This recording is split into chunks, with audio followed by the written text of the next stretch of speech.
Shalom saudaraku yang dikasihi Tuhan Yesus, mari kita melanjutkan dengan tema jika Tuhan mengizinkan, Ibrani 6 ayat 3. Dan itulah yang akan kita perbuat, jika Allah mengizinkannya. Pernahkah saudara membuat sebuah rencana besar dengan penuh percaya diri? Lalu tiba-tiba semua berubah dalam sekejap. Mungkin itu adalah rencana liburan yang terganggu oleh cuaca buruk, atau proyek penting yang terhambat oleh faktor di luar kendali saudara. Hidup ini sering mengingatkan kita bahwa kendali tertinggi itu bukan di tangan kita. Di dalam Ibrani 6 ayat 3 penulis menyatakan, dan itulah yang akan kita perbuat jika Tuhan mengizinkannya.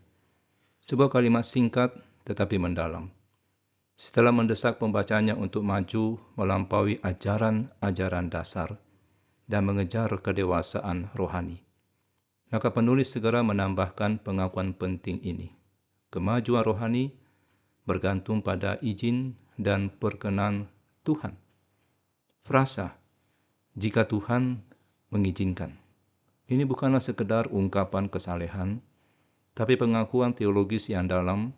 Ini menunjukkan bahwa meskipun kita bertanggung jawab untuk bertumbuh, kematangan rohani tidak pernah dicapai hanya dengan usaha manusia semata. Kemampuan untuk bertumbuh dalam pemahaman berkembang dalam pengertian menyelami realitas iman yang lebih dalam dan bergerak dari bayi rohani menjadi dewasa adalah karya kemampuan ilahi, karya daripada Tuhan. Tetapi ini bukan berarti kita bisa pasif. Seluruh kitab Ibrani dipenuhi oleh nasihat, peringatan, dan panggilan untuk bertekun dengan setia. Ketegangan dalam ayat ini terletak pada bagaimana ia menggabungkan baik perintah untuk maju maupun pengakuan bahwa Tuhanlah sumber utama dari kemajuan tersebut. Ayat ini juga mengandung peringatan yang tersirat. Seperti generasi Israel di padang gurun yang tidak diizinkan masuk ke tanah perjanjian karena ketidakpercayaan, demikian juga ketidaktaatan dapat mengakibatkan Tuhan menahan kemajuan rohani kita. Frasa ini mengingatkan bahwa perjalanan rohani bukanlah hal yang bisa dianggap enteng. Hari ini marilah kita memeriksa perjalanan kita dengan Tuhan.